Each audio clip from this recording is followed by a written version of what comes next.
Some hope has arisen that India could succeed in fending off at least some of the worst of the reciprocal tariffs due to kick in on Tuesday of next week, April 2nd. In remarks made on Friday, President Trump repeated, as he often has, that India is one of the highest tariffing nations in the world. But then he added that he thinks it's going to work out very well between India and the US. So some indication that the urgently launched trade talks between the two countries could be making substantial progress heading towards some sort of acceptable agreement.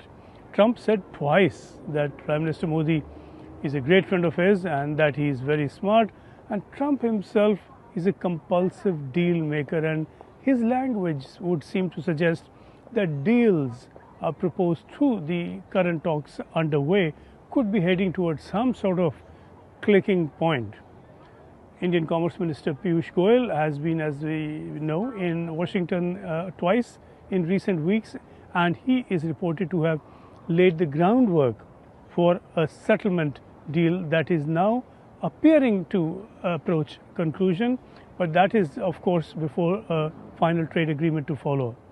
Such a deal and these talks are being fleshed out further through talks in Delhi between Indian officials and the visiting Assistant U.S. Trade Representative for South and Central Asia, Brendan Lynch.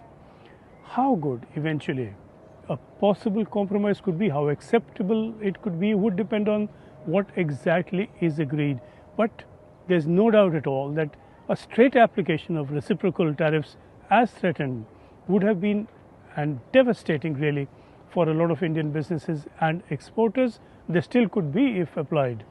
India has a $125 billion annual trade with the US with a $45 billion surplus, which is not an advantage India is talking about much currently after Trump picked on it and magnified it to $100 billion and then made it the basis for the proposed tariffs. Officials believe in India that 90% of Indian exports could be badly hit if these reciprocal tariffs were to proceed, and the knock-on economic effect would send a whole range of related businesses wobbling.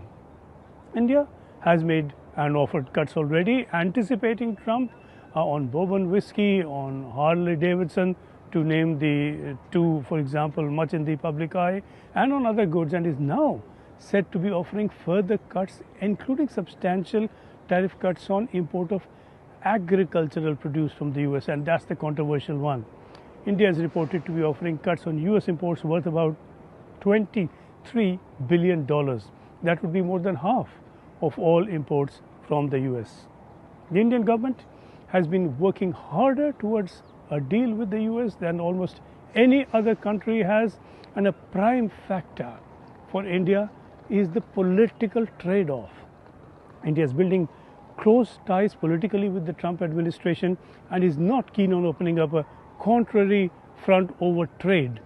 The great risk, of course, is the extent to which such tariff cuts hit Indian producers in the sectors in which these cuts come.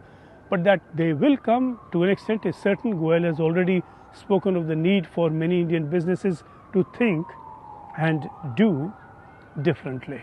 Prime Minister Modi was here just recently, and we've always been very good friends. India is one of the highest tariffing nations in the world. You know that. They're very smart, and he's a very smart man and a great friend of mine, actually. And we had very good talks. I think it's going to work out very well between India and our country. Very, very well. And I want to say you have a great Prime Minister.